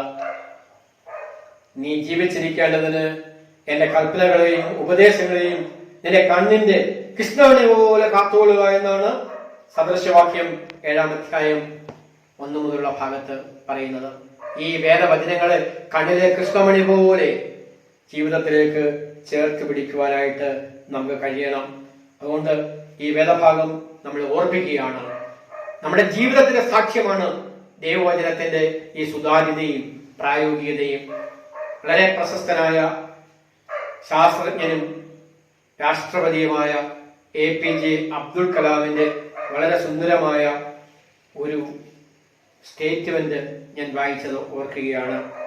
അദ്ദേഹം അമ്മയെക്കുറിച്ചും അപ്പനെക്കുറിച്ചും പറയുന്ന ഏറ്റവും ചെറിയൊരു വാചകം ഇങ്ങനെയാണ്: എന്റെ അപ്പനിൽ നിന്നും സത്യസന്ധത ഞാൻ പഠിച്ചു, എന്റെ അമ്മയിൽ നിന്നും ദൈവഭക്തി ഞാൻ പഠിച്ചു. അഗ്നിക്ഷതകൾ എന്ന് പറയുന്ന പുസ്തകത്തിലെ ആദ്യ ഭാഗമാണ്. ദൈവവചന ജീവിതത്തെ പ്രായോഗികമാകുന്നത് ഇങ്ങനെയാണ്: എന്റെ അപ്പനിൽ നിന്നും സത്യസന്ധത ഞാൻ പഠിച്ചു, എന്റെ അമ്മയിൽ നിന്നും ദൈവഭക്തി ഞാൻ പഠിച്ചു. ഇതാണ് തീർത്ഥാടനത്തിൽ നമുക്കുണ്ടാവേണ്ടത്. ഇതാണ് തീർത്ഥാടനത്തിൽ നമ്മുടെ ഹൃദയത്തോട് ചേർന്ന് നിൽക്കേണ്ടത്. അദ്ദേഹം തന്നെ പറയുന്ന ഒരു ഉദ്ധരണം കൂടി പറഞ്ഞ ഭാഗം ഞാൻ നിർത്തുകയാണ്. അദ്ദേഹം പറയുകയാണ്: നിങ്ങളുടെ ചുണ്ടുകളിൽ നിന്നും സത്യം പുറപ്പെടണം. എന്റെ ചുണ്ടുകളിൽ നിന്നും എപ്പോഴും സത്യം, എന്റെ അധരങ്ങളിൽ നിന്ന് പ്രാർത്ഥനയേറണം, എന്റെ കണ്ണുകളിൽ നിന്ന് കാരുണ്യം പുലരണം, എന്റെ കരങ്ങളിൽ നിന്ന് ദാനധർമ്മം ഉണ്ടാവണം, ഹൃദയത്തിൽ നിന്നും സ്നേഹം ഉതിർന്നു വരണം, എന്റെ മുഖത്ത് നിന്നും എപ്പോഴും പുഞ്ചിരി വിടരണം. എത്ര സുന്ദരമായിട്ടാണ് ഈ ദൈവത്തിന്റെ വചനം യാഥാർത്ഥ്യമാക്കുവാനുള്ള, ജീവിതത്തിൽ പ്രായോഗികമാക്കുവാനുള്ള ചില സൂക്തങ്ങൾ അവതരിപ്പിക്കുന്നത്. ചുണ്ടുകളിൽ നിന്ന് സത്യവും അധരങ്ങളിൽ നിന്ന് പ്രാർത്ഥനയും കണ്ണുകളിൽ നിന്ന് കാരുണ്യവും, കരങ്ങളിൽ നിന്ന് ദാനധർമ്മവും, ഹൃദയത്തിൽ നിന്നും സ്നേഹവും, മുഖത്തു നിന്നും പുഞ്ചിരിയും പ്രദാനം ചെയ്യുവാൻ കഴിയുമ്പോഴാണ് ഈ ലോക്ക്ഡൗൺ യഥാർത്ഥമായും സുരക്ഷിതത്വത്തിന്റെ ഇടമായി തീരുന്നത്. മറ്റുള്ളവർക്ക് സുരക്ഷിതത്വം, പരസ്പരം സുരക്ഷിതത്വം പകരുവാൻ കഴിയുന്ന പുതിയ സന്ദേശം ഞാൻ മാത്രം സുരക്ഷിതനായിരിക്കുക എന്നുള്ളതല്ല, ഞാൻ മറ്റുള്ളവർക്കും സുരക്ഷിതത്വം പകരുന്നു. എന്റെ ചുണ്ടുകളും എന്റെ അധരങ്ങളും എന്റെ കണ്ണുകളും എന്റെ കരങ്ങളും എന്റെ ഹൃദയവും എന്റെ മുഖവും ദൈവവചനം കൊണ്ട് പ്രസരിതമായി തീരുമ്പോൾ അനേകർക്ക് സന്തോഷവും ആഹ്ലാദവും ഉണ്ടാകും. അതുകൊണ്ട് family is not just blood and bones. ഭവനം എന്ന് പറയുന്നത് ഒരുതരം രക്തവും എല്ലും കൂട്ടവുമൊന്നുമല്ല. It is the people who stood by you in the darkest times. ജീവിതത്തിലെ ഏറ്റവും സങ്കീർണമായ ഇരുണ്ട നാളുകളിൽ നിങ്ങളുടെ പിറകിൽ നിൽക്കുന്നവരാണ് നിങ്ങളുടെ കുടുംബാംഗങ്ങൾ. നമ്മുടെ ജീവിതത്തിൽ എത്രയോ സംഘർഷങ്ങളുണ്ട്, എത്രയോ വേദനകളുണ്ട്, ദുഃഖങ്ങളുണ്ട്. ദൈവകൃപ കൊണ്ട് നിറയുവാൻ, നമ്മളെ സ്വാന്തനിപ്പിക്കുവാൻ, നമ്മളെ പ്രോത്സാഹിപ്പിക്കുവാൻ, നമ്മളെ പ്രചോദിപ്പിക്കുവാൻ നമ്മുടെ കൂടെ നിൽക്കുന്നവരാണ് നമ്മുടെ കുടുംബാംഗങ്ങൾ. പരസ്പരം സുരക്ഷിതത്വം പകരുന്നു. ഈ പരസ്പര സുരക്ഷിതത്വം നമ്മൾ പകരണമെങ്കിൽ ദൈവവചനം കൊണ്ട് നമ്മൾ നിറയണം. അപ്പോഴാണ് B safe, B stay at home എന്ന ആശയം അർത്ഥപൂർണമായി തീരുന്നത്. ഭവനങ്ങളിൽ ഇരുന്ന് ദൈവവചന ശുശ്രൂഷയിൽ പങ്കുചേരുമ്പോൾ ദൈവമേ എന്നെ നിറയ്ക്കണമേ എന്ന് ഓർപ്പിക്കുകയാണ്. രണ്ടാമതായി, ഞാൻ പരദേശിയായി പാർക്കുന്ന വീട്ടിൽ നിന്റെ ചട്ടങ്ങൾ, നിന്റെ പ്രമാണങ്ങൾ എനിക്ക് കീർത്തനമാകുന്നു. ഞാൻ തീർത്ഥാടകനായി പാർക്കുന്ന വീട്ടിൽ നിന്റെ വചനങ്ങൾ എനിക്ക് കീർത്തനമാകുന്നു. വാക്കുകൾ ഞാൻ മാറ്റി പറയുന്നെന്ന് മാത്രമേ ഉള്ളൂ. രണ്ടാമത്തെ ചിന്ത എന്ന് പറയുന്നത്, ഈ തീർത്ഥാടനത്തിൽ നാം പങ്കുചേരുമ്പോൾ ദൈവത്തെ പൂർണ്ണമായും സ്നേഹിക്കണം. ദൈവത്തെ പൂർണ്ണമായും സ്നേഹിക്കണം. അനേകം ആളുകൾ ചോദിക്കുന്ന ഒരു ചോദ്യമാണ്, ഈ കൊറോണ വൈറസിന്റെ ഈ കാലഘട്ടത്തിൽ, COVID-19 പശ്ചാത്തലത്തിൽ ധാരാളം മനുഷ്യർ അവരോട് ചോദിക്കുകയാണ്, ദൈവം എന്തിനെ എന്നെ കൈവിട്ടത്? ക്വാറന്റൈനിൽ കഴിയുന്ന അനേകരുടെ കഥ നമുക്കറിയാം. പ്രവാസികൾ കോവിഡ് പോസിറ്റീവുകളോടൊപ്പം താമസിക്കുന്ന ക്യാമ്പുകൾ നമുക്കറിയാം. എന്റെ ദൈവമേ, എന്റെ ദൈവമേ, നീ എന്നെ കൈവിട്ടതെന്ത്? വളരെ മനോഹരമായ ഒരു സങ്കീർത്തനമാണ്. 22-ാമത്തെ സങ്കീർത്തനം. അത് മുഴുവനും ഈ സ്പന്ദനം പകരുന്ന, സംഘർഷം പകരുന്ന ചില വാക്യങ്ങളാണ് അതിൽ എഴുതിയിരിക്കുന്നത്. എന്റെ ദൈവമേ, എന്റെ ദൈവമേ, നീ എന്നെ കൈവിട്ടതെന്ത്? എന്നെ രക്ഷിക്കാതെയും എന്റെ ഞെരുക്കത്തിന്റെ വാക്കുകൾ കേൾക്കാതെയും അകന്നു നിൽക്കുന്നത് എന്ത്? ഈ കോവിഡ് പശ്ചാത്തലത്തിൽ ഏതൊരാളും ചോദിച്ചു, എന്റെ ദൈവമേ, ഞാൻ പകൽ സമയത്ത് വിളിക്കുന്നുവെങ്കിലും നീ ഉത്തരമല്ലുന്നില്ല. രാത്രികാലത്ത് ഞാൻ വിളിക്കുന്നു, എനിക്കൊട്ടും മൗനതയില്ല. നിരന്തരം, നിസ്തംഭരം, അനർഗളം പ്രാർത്ഥന കൂടി. ഭവനത്തിനുള്ളിൽ നിരന്തരമായി പ്രാർത്ഥിക്കുന്ന വലിയൊരു സമൂഹം ഇവിടെ വളർന്നു. നാടിന് വേണ്ടി, ലോകത്തിന് വേണ്ടി, സഭയ്ക്ക് വേണ്ടി, ഇടവയ്ക്ക് വേണ്ടി, അയൽവാസികൾക്ക് വേണ്ടി പ്രാർത്ഥനയുടെ അനസ്യൂതത വർദ്ധിച്ചു. അതൊരു സ്വാതന്ത്ര്യത്തിന്റെ ആഹ്ലാദമായി തീരുന്നു. ഹൃദയത്തിൽ നിന്നും പുറത്തു വരുന്ന അനുഭവമായി തീരുന്നു. ജീവിതത്തെ തിരിച്ചറിയുവാനും മറ്റുള്ളവരെ കരുതുവാനും സഹായിക്കുവാനുള്ളതായി തീരുന്നു. എങ്കിലും നമ്മൾ ചോദിച്ചു പോകുന്നു, എന്റെ ദൈവമേ, എന്റെ ദൈവമേ, നീ എന്നെ കൈവിട്ടതെന്ത്? My Lord, my God, why have you forsaken me? എൻ്റെ ദൈവമേ, നീ എന്നെ കൈവിടുമോ? എല്ലാവർക്കും അറിയാവുന്നതാ. നമ്മുടെ കർത്താവ് കുരിശിൽ കിടന്നുകൊണ്ട് 9 മണി നേരത്ത് ഇത് പ്രാർത്ഥിക്കുകയാണ്, ഇത് ഉറക്കെ നിലവിളിക്കുകയാണ്. നമ്മുടെയൊക്കെ ജീവിതത്തിൽ വല്ലപ്പോഴൊക്കെ ഈ സംഘർഷം ഉണ്ടാകാറുണ്ട്. മരണമുഖങ്ങളിൽ അറിഞ്ഞും അറിയാതെ നമ്മൾ പറഞ്ഞു പോകും, എന്റെ ദൈവമേ, നീ എന്നെ കൈവിട്ടതെന്ത്? ഈ കോവിഡ് കാലയളവിൽ നമ്മുടെ പ്രിയപ്പെട്ടവരുടെ മരണമൊക്കെ നമ്മൾ കണ്ടതാണ്, ശവസംസ്കാരം നമ്മൾ കാണുന്നതാണ്. പ്രാർത്ഥനകൾ പോലും നടത്തുവാൻ സാഹചര്യമില്ലാതെ, പ്രിയപ്പെട്ടവർക്കൊരു അന്ത്യചുംബനം കൊടുക്കുവാൻ കഴിയാതെ നമ്മുടെ സ്നേഹിതരെ സംസ്കരിച്ചത് നമ്മൾ കണ്ടതാണ്. അതുകൊണ്ട് ഈ വേദഭാഗത്ത് പറയുന്നു, ദൈവത്തെ പൂർണ്ണമായും സ്നേഹിക്കണം, ദൈവത്തെ പൂർണ്ണമായും സ്നേഹിക്കണം. ഒരു ന്യായശാസ്ത്രി വന്ന് ചോദിക്കുന്നു, teacher, which is the greatest commandment in the law? കർത്താവ് പറയുന്ന ഉത്തരമാണ് മത്തായിയുടെ സുവിശേഷം 22-ാം അധ്യായം 37-ാമത്തെ വാക്യം. നിന്റെ ദൈവമായ കർത്താവിനെ നീ പൂർണ്ണ ഹൃദയത്തോടും പൂർണ്ണ ആത്മാവോടും പൂർണ്ണ മനസ്സോടും സ്നേഹിക്കണം. എത്ര ഹൃദ്യമാണ്! എല്ലായിടത്തും പൂർണ്ണത എന്ന വാക്ക് ഉപയോഗിക്കുന്നത്. ആവർത്തന പുസ്തകം 6-ാം അധ്യായം 5-ാം വാക്യത്തിലാണ് ഇതിന്റെ വിവരണമുള്ളത്. നിന്റെ ദൈവമായ യഹോവയെ നീ പൂർണ്ണ ഹൃദയത്തോടും പൂർണ്ണ മനസ്സോടും പൂർണ്ണ ശക്തിയോടും സ്നേഹിക്കണം. ലോകത്തെ സ്നേഹിക്കാൻ പറ്റത്തില്ല, ഭൗതികരെ സ്നേഹിക്കാൻ പറ്റത്തില്ല, മറ്റൊന്നിനെ സ്നേഹിക്കാൻ പറ്റത്തില്ല. എന്റെ ദൈവത്തെ ഞാൻ സ്നേഹിക്കുമ്പോൾ എന്റെ ഹൃദയവും എന്റെ മനസ്സും എന്റെ ആത്മാവും എന്റെ ശക്തിയും എല്ലാം പൂർണ്ണമായും നമ്മളതിന് വിട്ടുകൊടുക്കുകയാണ്. ദൈവത്തെ സ്നേഹിക്കുന്നതിനെ കുറിച്ചാണ് പറയുന്നത്. ചില അവസരങ്ങളിലെങ്കിലും ദൈവത്തെ സ്നേഹിക്കുവാൻ നമ്മൾ മറന്നു പോകാറുണ്ട്. കർത്താവ് പഠിപ്പിക്കുന്ന വളരെ പ്രധാനപ്പെട്ട 2 പ്രതീകങ്ങളുണ്ട്. ഈ പ്രഭാഷണത്തിലാണ് മത്തായിയുടെ സുവിശേഷം 5-ാം അധ്യായം 13-ാമത്തെ വാക്യം. നിങ്ങൾ ഭൂമിയുടെ ഉപ്പാകുന്നു. തൊട്ടടുത്ത് പറയുന്ന 14-ാമത്തെ വാക്യം, നിങ്ങൾ ലോകത്തിന്റെ വെളിച്ചമാകുന്നു. ഭൂമിയുടെ ഉപ്പും ലോകത്തിന്റെ വെളിച്ചവും. ദൈവത്തെ സ്നേഹിച്ചെങ്കിൽ മാത്രമേ ഒരു ഉപ്പായി തീരാൻ പറ്റൂ, വെളിച്ചമായി തീരാൻ പറ്റൂ. ഇല്ലെങ്കിൽ കാലമില്ലാത്ത ഉപ്പും അന്ധകാരത്തിലേക്ക് വഴുതി വീഴുന്ന അനുഭവമായിരിക്കും, ഇരുളിന്റെ അനുഭവമായിരിക്കും, അന്ധകാരത്തിന്റെ അനുഭവമായിരിക്കും. ക്രിസ്തീയ മൂല്യങ്ങൾ നഷ്ടപ്പെട്ടു പോകും. 3 സംഭവങ്ങൾ, കഥകൾ പറഞ്ഞ് 2-ാം ഭാഗം ഞാൻ അവസാനിപ്പിക്കുകയാണ്. കർത്താവ് തന്നെ പഠിപ്പിക്കുകയാണ്. ദൈവത്തെ അറിയുന്ന, ദൈവത്തെ മനസ്സിലാക്കുന്ന 3 സംഭവങ്ങൾ. ഒന്ന് സക്കായിയുടെ കഥയാണ്.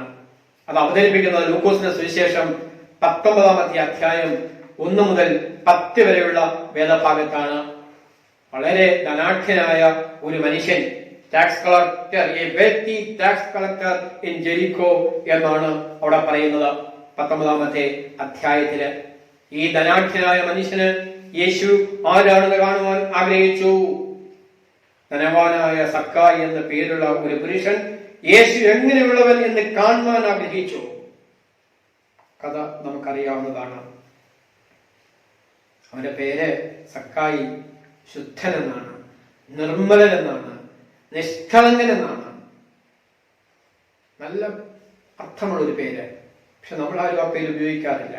പക്ഷെ ജനങ്ങളൊരു പേര് കൊടുത്തു, പാപിയായ മനുഷ്യൻ, പാപിയായ മനുഷ്യൻ. പക്ഷേ യേശു തമ്പുരാൻ ആ ഭവനത്തിൽ പോയി. സക്കായി യേശുവിനെ കണ്ടു. സക്കായി യേശുവിനെ ഹൃദയത്തോട് ചേർത്ത് വിളിച്ചു. ദൈവത്തെ പൂർണ്ണ ഹൃദയത്തോടും പൂർണ്ണ മനസ്സോടും പൂർണ്ണ ആത്മാവോടും സ്നേഹിക്കുവാൻ തയ്യാറായി. വലിയ രൂപാന്തരം ഉണ്ടായത്. ഭവന ഉദാസിയിൽ നമ്മൾ വായിക്കുന്ന വേദഭാഗം ഇത്. യേശുവിനെ അറിഞ്ഞു, യേശുവിനെ മനസ്സിലാക്കി, രൂപാന്തരമുണ്ടായി. വാക്യം നമുക്ക് വായിക്കാം. 8-ാമത്തെ വാക്യം ഒരു വലിയ പ്രഖ്യാപനമാണ്. കർത്താവേ, എന്റെ വസ്തുവകകളിൽ പാതി ഞാൻ ദരിദ്രർക്ക് കൊടുക്കുന്നു. വലത് ചതിവായി വാങ്ങിയിട്ടുണ്ടെങ്കിൽ 4 മടങ്ങ് മടക്കി കൊടുക്കുന്നു എന്ന് പറഞ്ഞു.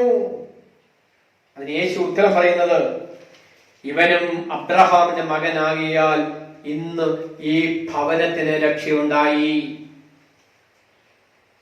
ഈ ഭവനത്തിന് രക്ഷയുണ്ടായി. ഭവനത്തിൽ എനിക്ക് സുരക്ഷിതരായിരിക്കും എന്ന മുദ്രാവാക്യമൊക്കെ കൊള്ളാം. യേശുവിനെ അറിയുമ്പോൾ വലിയൊരു രൂപാന്തരമാണ്, വലിയൊരു പരിവർത്തനമാണ്, സമൂഹത്തോടുള്ള ഉത്തരവാദിത്വമാണ്, സാമൂഹ്യ പ്രതിബദ്ധതയാണ്, നീതിബോധമാണ്. ഇതാണ് ദൈവത്തെ അറിയുന്ന ഒരു അനുഭവം യേശു തമ്പുരാൻ തന്നെ ചൂണ്ടിക്കാണിച്ചിരിക്കുന്നത്. മറ്റൊരു സംഭവം അവതരിപ്പിക്കുന്നത് നല്ല ശമരിയാക്കാരന്റെ കഥയാണ് പറയുന്നത്. അത് ലൂക്കോസിന്റെ സുവിശേഷം 10-ാമത്തെ അധ്യായമാണ്. 30 മുതൽ 37 വരെയുള്ള വേദഭാഗം.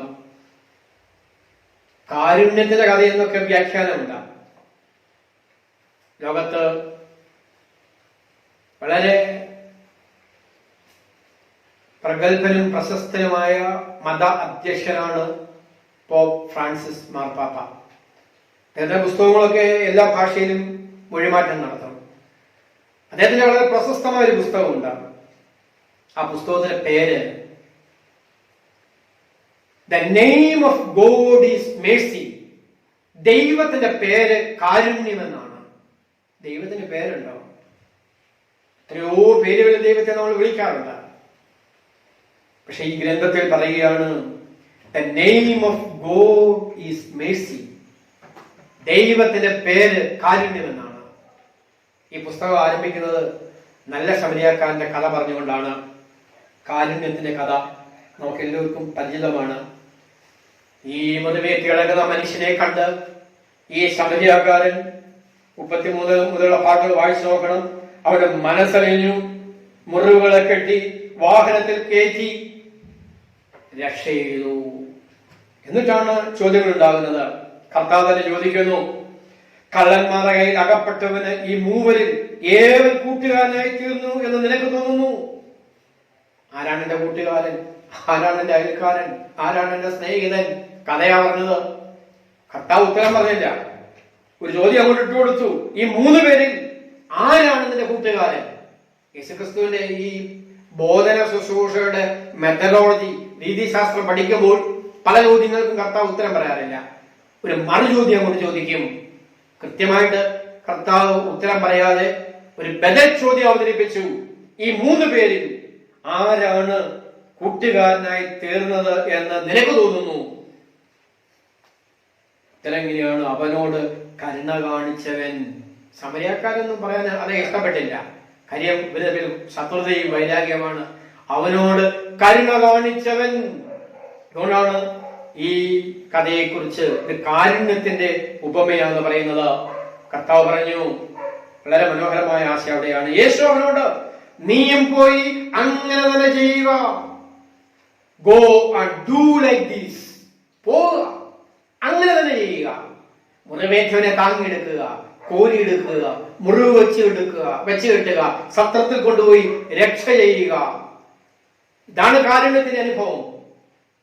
ഈ ഭവനത്തിന്റെ ഉള്ളിൽ കഴിഞ്ഞുകൂടുന്ന ഈ കാലഘട്ടം പുതിയ ശക്തിയും പുതിയ കൃപയും നമ്മൾ പ്രാപിച്ച് മുന്നോട്ട് പോകേണ്ടതാണ്. അതുകൊണ്ട് ഒരു പുതുക്കത്തിന്റെ അനുഭവമാണ്, ഒരു ചൈതന്യത്തിന്റെ അനുഭവമാണ്, ഒരു പുതുദർശനത്തിന്റെ അനുഭവമാണ്. ഈ കോവിഡ് കാലത്ത് ആരോഗ്യ പ്രവർത്തകര് കോവിഡ് ആശുപത്രിയിൽ നിൽക്കുന്നത് നമുക്ക് കാണാം. PPE കിറ്റും ഒക്കെ ധരിച്ച്, പേഴ്സണൽ പ്രൊട്ടക്ഷൻ എക്വിപ്മെന്റ് ഇതൊക്കെ ധരിച്ച് എത്ര തീവ്രമായ അനുഭവങ്ങളിൽ കൂടിയാണ് അവർ ശുശ്രൂഷിക്കുന്നത്. കാരുണ്യത്തിന്റെ മുഖം, സ്നേഹത്തിന്റെ മുഖം, ദൈവികതയുടെ മുഖം, ദൈവവചനത്തിന്റെ മുഖം, ദൈവവചന ഹൃദയത്തോട് ചേർത്ത് പിടിച്ചതിന്റെ അനുഭവം. എങ്കിൽ മാത്രമേ കരം നീട്ടി മുറിവേറ്റവരെ സ്പർശിക്കുവാൻ കഴിയൂ. കോവിഡ് രോഗിയെ നമുക്ക് ഈ ഉപകരണങ്ങൾ വെച്ച്, പ്രൊട്ടക്ഷൻ ഉപകരണങ്ങൾ ഉപയോഗിച്ച് സ്പർശിക്കുവാനായിട്ട് കഴിയുകയുള്ളൂ. ഒരു സംഭവം കൂടി ഓർപ്പിച്ച 2ാം ഭാഗം അവസാനിപ്പിക്കുകയാണ്. കർത്താവ് പഠിപ്പിക്കുന്ന അതിശക്തമായ ഒരു വേദഭാഗമാണ് മത്തായിയുടെ സുവിശേഷം 25-ാമത്തെ അധ്യായത്തിൽ പറയുന്നത്. ഒരു സൈഡിൽ പോസിറ്റീവായിട്ടും ഒരു സൈഡിൽ നെഗറ്റീവായിട്ടും പറയുന്നുണ്ട്. ചെറിയവർക്ക് സത്കർമ്മങ്ങൾ ചെയ്യണം. ദൈവത്തെ അറിഞ്ഞു എന്ന് പറഞ്ഞിട്ട് എല്ലാ യാമപ്രാർത്ഥനകളും ചൊല്ലിത്തീർക്കുക മാത്രമല്ല, ഇറങ്ങിച്ചെല്ലണം, ഞാൻ ആദ്യം പറഞ്ഞ സാക്രമെന്റൽ ഹ്യൂമനിസം, കൗദാശിക മാനവികത, ആരാധന കഴിഞ്ഞ് പുറത്തേക്ക് വരണം, മരണമുഖങ്ങളിലേക്ക് വരണം, കോരിയെടുക്കുവാൻ സന്നദ്ധനാകണം. ഈ വേദഭാഗം വായിക്കുക മാത്രമേ ചെയ്യുന്നുള്ളൂ. 25-ാമത്തെ അധ്യായം 35-36 വാക്യങ്ങള് കർത്താവ് രണ്ടാമത് വരുന്ന ഒരു അവസ്ഥയെ കുറിച്ച് പറയുന്ന ഒരു കാര്യമാണ്. ചെറിയവർക്ക്, ബലഹീനർക്ക്, ദരിദ്രർക്ക്, പീഡിതർക്ക്, മുറിവേറ്റവർക്ക് സത്കർമ്മങ്ങൾ ചെയ്യുവാൻ ആഹ്വാനം ചെയ്യുന്ന വേദഭാഗമാണ് ഇത് നമ്മോട് പറയുന്നത്. ഞാൻ ഭാഗം മാത്രം വായിക്കുന്നു. 35-36. എനിക്ക് വിശന്നു, നിങ്ങൾ ഭക്ഷിക്കുവാൻ തന്നു, ദാഹിച്ചു, കുടിക്കുവാൻ തന്നു. ഞാൻ അതിഥിയായിരുന്നു, നിങ്ങൾ എന്നെ ചേർത്തുകൊണ്ടു. നഗ്നനായിരുന്നു, നിങ്ങൾ എന്നെ ഉടുപ്പിച്ചു. രോഗിയായിരുന്നു, നിങ്ങൾ എന്നെ കാണുവാൻ വന്നു. തടവിലായിരുന്നു, നിങ്ങൾ എന്റെ അടുക്കൽ വന്നു. ഒരു തരത്തിൽ നമ്മളെല്ലാവരും ഇന്ന് തടവിലാണ്, അടച്ചുപൂട്ടപ്പെട്ടിരിക്കുകയാണ്, ലോക്ക്ഡൌണിലാണ്. നഗ്നനായവരെ ഉട്ടിപ്പിക്കുവാനും, രോഗിയെ ശുശ്രൂഷിക്കുവാനും, തടവിലായവരെ ചെന്ന് കാണുവാനും, വിശക്കുന്നവർക്ക് ഭക്ഷണം കൊടുക്കുവാനും, ദാഹിക്കുന്നവർക്ക് കുടിക്കുവാൻ കൊടുക്കുവാനും, അതിഥികളെ ചേർത്ത് പിടിക്കുവാനും. ഈ ആതിഥേയത്വത്തിന്റെ ശുശ്രൂഷയ്ക്ക് അധികം ചർച്ച ചെയ്യുന്നതാണ് അതിഥികളെ സ്വീകരിക്കുക. കേരളത്തിൽ തമിഴ്നാട്, ബംഗാൾ, ഒറീസ, ഛത്തീസ്ഗഡ് എന്നീ സ്ഥലങ്ങളിൽ നിന്ന് വന്നവരെ നമ്മൾ വിശേഷിപ്പിച്ചത് അതിഥി തൊഴിലാളികൾ എന്നാണ്. അതിഥികളെ ചേർത്ത് പിടിക്കുക. കാരണം ചെറിയവർക്ക് ചെയ്യുന്ന സത്കർമ്മങ്ങളാണ് നമ്മുടെ ജീവിതത്തിൽ ഉണ്ടാകേണ്ടത്. അതുകൊണ്ട് ഈ തീർത്ഥാടനത്തിൽ ദൈവവചനം പഠിച്ച് ദൈവവചനം ഉൾക്കൊണ്ട് നമുക്ക് യാത്ര ചെയ്യുവാനായിട്ട് കഴിയണം. ഈ പരദേശവാസ്ത്രം നമുക്ക് പൂർത്തിയാക്കണം. ശവസംസ്കാര ശുശ്രൂഷയിൽ, പുരുഷന്മാരുടെ ശുശ്രൂഷയിൽ 1-ാമത്തെ ക്രമത്തില് മനോഹരമായ ഒരു പാട്ടുണ്ട്. പോവുക സഹജ കരയരുതേ, നാഥൻ പ്രഭയിൽ പാർപ്പിക്കും, വഴി കാണിക്കും പറുദീസിൻ കാവൽ ക്രോബേ മാലാക. സങ്കടം വരും. ഈ പരദേശവാസത്തിൽ നിന്ന് യാത്ര ചെയ്യുന്ന മനുഷ്യ, സ്നേഹിത, സഹോദര, സഹോദരി, കരയേണ്ട. ദൈവത്തിന്റെ പ്രഭയിലേക്ക് നിങ്ങളെ കൊണ്ടുചെല്ലുകയാണ്. പ്രദേശയിലേക്കുള്ള യാത്രയിൽ, തീർത്ഥാടനത്തിൽ സ്വർഗീയ മാലാഹമാർ, ക്രോബേന്മാർ, ശ്രോഫേന്മാർ വഴി കാണിക്കുന്ന അനുഭവം. അതേ ശുശ്രൂഷയിൽ, 4-ാമത്തെ ശുശ്രൂഷയിൽ അവസാനം ചൊല്ലുന്ന ഏതാനും വരിയാണ്. ആപൽസ്ഥാനം തരണം ചെയ്തിടുവാൻ കത്തുസ്ലീബ പാലമതാകട്ടെ. അതൊക്കെ ചൊല്ലുമ്പോൾ എന്തൊരാത്മ നിറവാണ്. ഈ ലോകത്തിൽ നിന്നും എല്ലാ അപകടങ്ങളും, എല്ലാ വൈതരണികളും, എല്ലാ മഹാമാരികളും, എല്ലാ പ്രതിസന്ധികളും അതിജീവിച്ച് തീർത്ഥാടനം പൂർത്തിയാക്കുവാൻ നമ്മൾ യാത്ര ചെയ്യുമ്പോൾ കർത്താവിന്റെ സ്ലീബ നമുക്ക് കോട്ടയായിരിക്കട്ടെ. ഈ കൊറോണ കാലഘട്ടത്തിൽ നമുക്ക് കർത്താവിന്റെ സ്ലീബ, ദൈവത്തിന്റെ സ്ലീബ നമുക്ക് കോട്ടയായിരിക്കട്ടെ. ദൈവത്തെ സ്നേഹിക്കുന്നവർ ഭൗതികതയെ വെറുക്കും. അതാണ് ഓർപ്പിച്ചത്. നമ്മൾ ഇന്ന് നോക്കുന്നത് മുന്നേറ്റം, സമൃദ്ധി, സുഖം, ലാഭം, സംരക്ഷണം, progress, prosperity, pleasure, profit, protection. ഈ കാലഘട്ടത്തിൽ ഇതൊന്നും നമുക്ക് താങ്ങായിട്ടും കമലായിട്ടും എത്തിച്ചേരുന്നില്ല. ഒരാശയം കൂടി പറഞ്ഞ വാക്കുകൾ അവസാനിപ്പിക്കുകയാണ്. 3-ാമതായി, തീർത്ഥാടനത്തിൽ പരസ്പരം സ്നേഹിക്കണം. ദൈവവചനത്തെ സ്നേഹിക്കണം, ദൈവത്തെ സ്നേഹിക്കണം, പരസ്പരം സ്നേഹിക്കണം. ഇതെല്ലാം ചേർന്ന് ചേർന്ന് നിൽക്കുന്ന മഹത്തായ അനുഗ്രഹ വാചകങ്ങളാണ്. ദൈവത്തോടും മനുഷ്യരോടുള്ള നമ്മുടെ കടപ്പാട് മറന്നുപോയ മനുഷ്യനെ കുറിച്ച് പറയുന്ന ഒരു വേദഭാഗമുണ്ട്. ആ ഭാഗം ഞാൻ വായിക്കുകയാണ്. അവിടെ പറയുന്നത് ഇങ്ങനെയാണ്, വളരെ കൃത്യമായിട്ട് അവതരിപ്പിക്കുകയാണ്. ഒരു ഉപമ പറഞ്ഞുകൊണ്ടാണ് അത് ആരംഭിക്കുന്നത്. ധനവാനായ ഒരു മനുഷ്യന്റെ ഭൂമി നന്നായി വിളഞ്ഞു, കൃഷിയൊക്കെ ചെയ്തു, വലിയ സമൃദ്ധി ഉണ്ടായി. അപ്പൊ ഈ മനുഷ്യൻ ഹൃദയത്തിൽ പറയുകയാണ്, ഞാൻ എന്താ ചെയ്യേണ്ടത്? എന്റെ വിളവ് കൂട്ടിവെക്കുവാൻ സ്ഥലം പോരാ എന്നുള്ളിൽ വിചാരിച്ചു.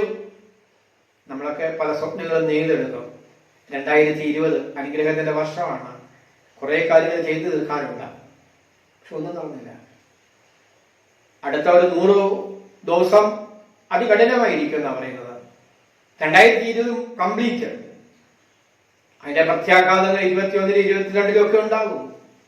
നമ്മളൊക്കെ നെയ്ത് കൂട്ടിയ ചില സ്വപ്നങ്ങളൊക്കെ ഉണ്ട്. ഈ മനുഷ്യനെ പോലെ, ധനവാനായ ഒരു മനുഷ്യനെ പോലെ കൃഷി ചെയ്ത് അധ്വാനിച്ച് സമ്പത്തൊക്കെ ഉണ്ടാക്കിയിട്ട് ഞാൻ എന്ത് ചെയ്യേണ്ടു? എന്റെ വിളവ് കൂട്ടിവെക്കുവാൻ സ്ഥലം പോരാ എന്ന് ഉള്ളിൽ വിചാരിച്ചു. കുറേ കാര്യങ്ങൾ ഇതൊക്കെ പൊളിച്ചു മാറ്റും, കളപ്പുര പുതുതായിട്ട് പണിയും, ഇതെല്ലാം കൂടി ചിന്തിച്ചു. എന്നിട്ട് പറയുകയാണ്, എനിക്ക് ആശ്വസിക്കാം, എനിക്ക് തിന്നാം, എനിക്ക് കുടിക്കാം, എനിക്ക് ആനന്ദിക്കാം. തിന്നും കുടിച്ചും ആനന്ദിക്കുന്ന ഒരു ലോകത്തെ കുറിച്ചാണ് പറയുന്നത്. Take life easy, eat, drink and enjoy your self. കേരളത്തിലെ ഒരു മൊബൈലിന്റെ മുദ്രാവാക്യം തന്നെ അതാണ്, എൻജോയ് ലൈഫ്. ജീവിതം ആസ്വദിക്കൂ. അത് പ്രാർത്ഥനയ്ക്ക് പോയാലും, ആരാധനയ്ക്ക് പോയാലും, കുർബാനയ്ക്ക് പോയാലും, കൺവെൻഷന് പോയാലും, ഗാന ശുശ്രൂഷയ്ക്ക് പോയാലും, ജീവിതത്തെ ആഹ്ലാദിപ്പിക്കുന്ന തരത്തിൽ ആഘോഷത്തിന്റെ ആധ്യാത്മികത നമ്മൾ വളർത്തിയെടുത്തു. ഒരു സുഭക്ഷിത സുവിശേഷം വളർന്നു. ഈ ധനവാനായ മനുഷ്യന്റെ ചിന്താഗതി കണക്ക് കൊച്ചുകാലമാണ്, പരദേശിയ, തീർത്ഥാടകനാണ്. അതുകൊണ്ട് നമുക്ക് തിന്നാം, നമുക്ക് ആഹ്ലാദിക്കാം, നമുക്ക് ആനന്ദിക്കാം, ജീവിതത്തെ ആഘോഷമാക്കി തീർക്കാം. കർത്താവ് അവിടെ ഇടപെടുകയാണ്. കർത്താവ് പറയുന്നു, ദൈവമോ അവനോട്, മൂടാ, ഈ രാത്രിയിൽ നിന്റെ പ്രാണനെ നിന്നോട് ചോദിക്കും. ഇത് വായിക്കുമ്പോൾ എന്റെ ഹൃദയത്തിൽ ഒരു ചെറിയ പിടയലുണ്ടാകും. മൂടോ, ദൈവത്തോടും മനുഷ്യരോടുള്ള കടപ്പാട് മറന്നുപോയ മനുഷ്യനെ ദൈവം വിളിക്കുന്നത് മൂട എന്നാണ്. യു ഫൂൾ, മൂട എന്ന് പറയുന്നു. ഈ രാത്രിയിൽ നിന്റെ പ്രാണനെ നിന്നോട് ചോദിക്കും, പിന്നെ നീ ഒരുക്കി വെച്ചിരിക്കുന്നത് ആർക്കാവും എന്ന് പറഞ്ഞു. എന്റെ ഒരു കൺക്ലൂഷൻ യേശു വിവരിക്കുന്നുണ്ട്. ദൈവവിഷയമായി സമ്പന്നനാകാതെ തനിക്ക് തന്നെ നിക്ഷേപിക്കുന്നവന്റെ കാര്യം ഇങ്ങനെയാകുന്നു. ശാന്തമായി എന്നോട് തന്നെ ചോദിക്കുകയാണ്, എന്റെ ജീവിതത്തിൽ ദൈവവിഷയമാണോ പ്രാധാന്യം, ഭൗതിക വിഷയങ്ങളാണോ? ഭാവിയെക്കുറിച്ചുള്ള വലിയ വലിയ സ്വപ്നങ്ങൾ നെയ്തെടുക്കലാണോ, അതോ ദൈവവചനത്തെക്കുറിച്ചുള്ള വേദപ്രബോധനങ്ങളാണോ? മൈലപ്രയിൽ ജീവിച്ചിരുന്ന ഒരു ഉത്തമ സന്യാസിയുണ്ട്, മൈലപ്ര മാത്യുസറമ്പാച്ചൻ. അദ്ദേഹം സന്യാസത്തെ കുറിച്ച് പറയുകയാണ്, ലോകത്തോട് മരിക്കുന്നവരാണ് സന്യാസി, ഭൗതികതയോട് മരിക്കുന്നവരാണ് സന്യാസി. ഇതൊരു ശക്തമാണ്. ലോകത്തോട് ചേർന്ന് നിൽക്കുന്ന സന്യാസമാണ് ഇന്നുള്ളത്. ലോകത്തോട് വെറുമയാക്കുന്ന ഒരു സന്യാസമാണ് അദ്ദേഹം സ്വപ്നം കണ്ടത്. അതുകൊണ്ട് ഒരു ഭാഗം കൂടി നമ്മൾ ശ്രദ്ധിക്കണം. കർത്താവ് തന്നെ പഠിപ്പിക്കുകയാണ്. അതുകൊണ്ട് തമ്മിൽ തമ്മിൽ സ്നേഹിക്കണം. പറയുന്നത് പരസ്പരം സ്നേഹിക്കണം. കർത്താവ് പഠിപ്പിക്കുന്ന 3-4 കാര്യങ്ങളുണ്ട്. ശത്രുക്കളെ സ്നേഹിക്കുക. കർത്താവേ, അത് വേണം. Love your enemies. രാജ്യങ്ങൾ തമ്മിൽ പോർ വിളിക്കുക, സഭകൾ തമ്മിൽ പോർ വിളിക്കുക, കുടുംബങ്ങൾ തമ്മിൽ പോർ വിളിക്കുക, കൊമ്പ് കോർക്കുക. ദൈവവചന ഹൃദയത്തോട് ചേർത്ത് പഠിക്കുമ്പോൾ പരദേശിയായി പാർക്കുന്ന ഈ കൊച്ചു ജീവിതത്തിൽ, തീർത്ഥാടനായി പാർക്കുന്ന ഈ ചെറു ജീവിതത്തിൽ, ഹ്രസ്വമായ അനുഭവത്തിൽ കർത്താവ് പഠിപ്പിക്കുന്നു, ശത്രുക്കളെ സ്നേഹിക്കുക. Love your enemies. അയൽക്കാരനെ സ്നേഹിക്കുക. Love your neighbour. പരസ്പരം സ്നേഹിക്കുക. Love each other. അതിനോട് ചേർന്ന് കർത്താവ് പഠിപ്പിക്കുന്നുണ്ട്.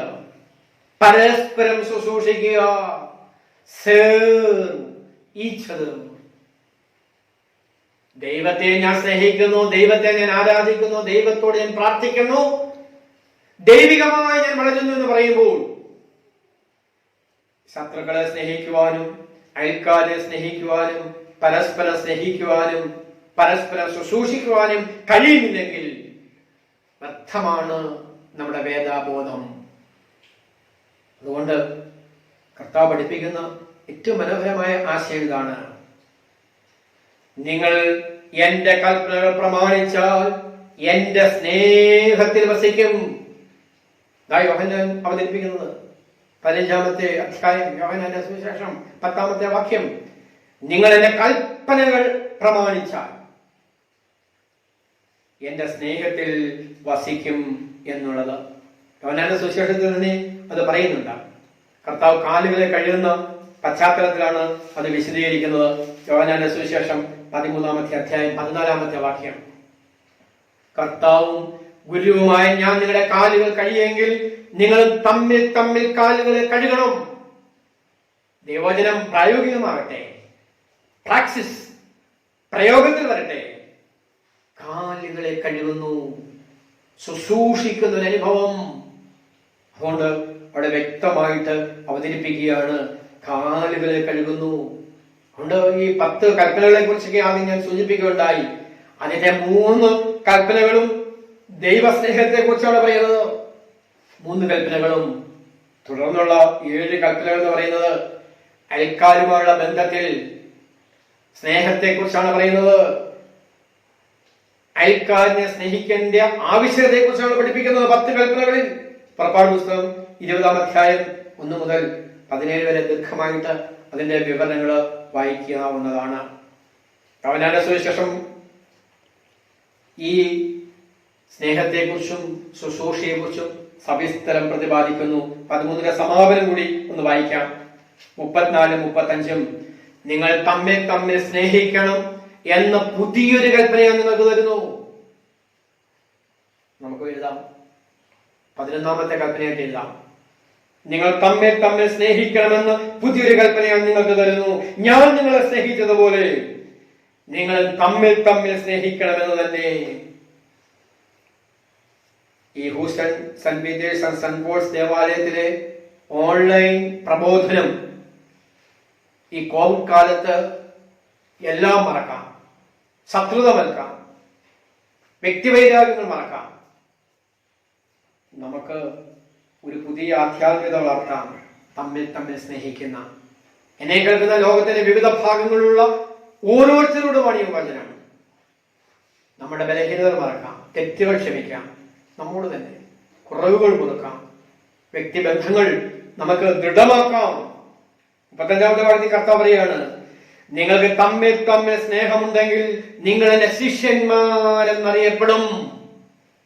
ഇതാണ് കർത്താവ് ആഗ്രഹിക്കുന്നത്.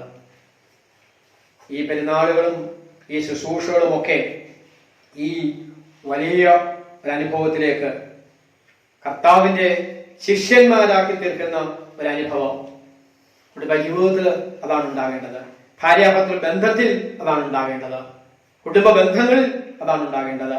ഈ കൂടിച്ചേരലിനെ കുറിച്ചാണ് അവിടെ പറയുന്നത്. പരസ്പരം സ്നേഹിക്കുന്ന അനേക സ്ഥലങ്ങളിൽ ബന്ധങ്ങൾ തകരുന്നു, വിവാഹ ബന്ധങ്ങൾ തകരുന്നു, കുടുംബ ബന്ധങ്ങൾ തകരുന്നു. പിന്നെയൊക്കെ നമ്മൾ പിടിച്ചു നിൽക്കുന്നത് ദൈവം നമ്മോട് പൊറുക്കുന്നത് കൊണ്ടും ദൈവം നമ്മോട് ക്ഷമിക്കുന്നത് കൊണ്ടും ദൈവം നിറവിൽ വളരുവാൻ ആഗ്രഹിക്കുന്നത് കൊണ്ടുമാണ്. ഞാൻ എൻ്റെ വാക്കുകൾ നിർത്തുകയാണ്. വിവാഹ ശുശ്രൂഷയിൽ പറയുന്ന ഏതാനും വാക്കുകൾ ഞാൻ വായിച്ചേൽപ്പിക്കാം. എന്താണ് നമ്മുടെ കുടുംബത്തിൽ ഉണ്ടാകേണ്ടത്? നമ്മുടെ കുടുംബത്തിൽ അടച്ചിട്ടിരിക്കപ്പെട്ടിരിക്കുന്ന ഈ സാഹചര്യത്തിൽ എങ്ങനെയായിരിക്കണം? 7 കാര്യങ്ങളാണ് പറയുന്നത്. വിശദീകരണം ആവശ്യമില്ല. പരസ്പരം നിർമ്മലത സംരക്ഷിക്കണം. വിവാഹ ശുശ്രൂഷയിലെ പ്രാർത്ഥനകളിൽ കൂടിയുള്ള വരികളാണ്. പരസ്പരം നിർമ്മലത സംരക്ഷിക്കണം. സകല കപട സ്നേഹത്തെയും നീക്കിക്കളയണം. പണവും അധികാരമൊന്നുമല്ല സ്നേഹത്തിന്റെ അടിത്തറ. സത്യത്തിലും നീതിയിലും സമ്പൂർണ്ണരാവണം. ഭവനത്തിന്റെ ഉള്ളിൽ പരിപാകതയാലും വിനയത്താലും അലങ്കരിക്കപ്പെടണം. സകല പ്രവർത്തികളിലും ഉത്തമരായിരിക്കണം. എന്നൊരർത്ഥമുള്ളോ? നേർവഴികളിൽ കൂടി പ്രയാണം ചെയ്യണം. ഹൃദയങ്ങളെ സംയോജിപ്പിക്കണം. Be safe, be at home എന്നൊക്കെ നമ്മൾ പറയുമ്പോൾ ഈ കൂടിച്ചേരുക പരസ്പര നിർമ്മലത, കാപട്യം നിറഞ്ഞ സ്നേഹത്തെ നീക്കിക്കളയൽ, സത്യത്തിലും നീതിയിലും സമ്പൂർണ്ണരാകുന്ന ഒരു അനുഭവം, പരിഭാഗതയാലും വിനയത്താലും അലങ്കരിക്കപ്പെടുന്ന അനുഭവം, സകല പ്രവർത്തികളിലും ഉത്തമരായിരിക്കുന്ന സാഹചര്യം, നേർവഴിയിൽ കൂടി പ്രയാണം ചെയ്യാനുള്ള ധാർമ്മിക ബോധം, ഹൃദയങ്ങളെ സംയോജിപ്പിക്കുവാൻ കഴിയുന്ന ഒരു കൃത്യമായ അനുഭവം. ഇത് നമ്മൾ ഓർക്കുമ്പോഴാണ് നമ്മുടെ ഈ ജീവിതം എത്രമാത്രം അർത്ഥപൂർണമാക്കുവാനായിട്ടുള്ളത്. ഞാൻ പരദേശിയായി പാർക്കുന്ന വീട്ടിൽ നിന്റെ ചട്ടങ്ങൾ എന്റെ കീർത്തനമാകുന്നു. ഒരു സംഭവം കൂടി പറഞ്ഞ് എന്റെ വാക്കുകൾ നിർത്തുകയാണ്. ജവഹർലാൽ നെഹ്റുവിനെ കുറിച്ച് നമുക്കറിയാം. 1889 മുതൽ 1964 വരെ അദ്ദേഹം ജീവിച്ചു. ദീർഘകാലം പ്രധാനമന്ത്രിയായിരുന്നു. 1947 മുതൽ ഇന്ത്യ സ്വാതന്ത്ര്യം പ്രാപിച്ചതു മുതൽ 1964 വരെ ഇന്ത്യയുടെ പ്രധാനമന്ത്രിയായിരുന്നു. ലണ്ടനിലെ കേംബ്രിഡ്ജ് സർവകലാശാലയിൽ നിന്നും ബിരുദം നേടിയാണ് നാട്ടിൽ എത്തിച്ചേർന്നത്. അദ്ദേഹം ജയിലിലാക്കപ്പെട്ടു 32ാമത്തെ വയസ്സിൽ. 1930 മുതൽ 33 വരെ അദ്ദേഹം ജയിലിലായിരുന്നു. ആ ജയിലിൽ കിടന്നുകൊണ്ട് അദ്ദേഹം എഴുതുന്ന ധാരാളം കാര്യങ്ങളുണ്ട്. വളരെ പ്രധാനപ്പെട്ട 33 എഴുതിയ ഗ്ലിംസസ് ഓഫ് വേരിയസ് ഡേ എന്ന് പറയുന്ന വളരെ പ്രശസ്തമായ പുസ്തകം. അതിലെ 1-2 വരികൾ ഞാൻ വായിക്കാം. ജവഹർലാൽ നെഹ്റു പറയുകയാണ്, I started my pilgrimage to prison. ജയിലിലേക്ക് എന്റെ തീർത്ഥാടനം ആരംഭിക്കുന്നു.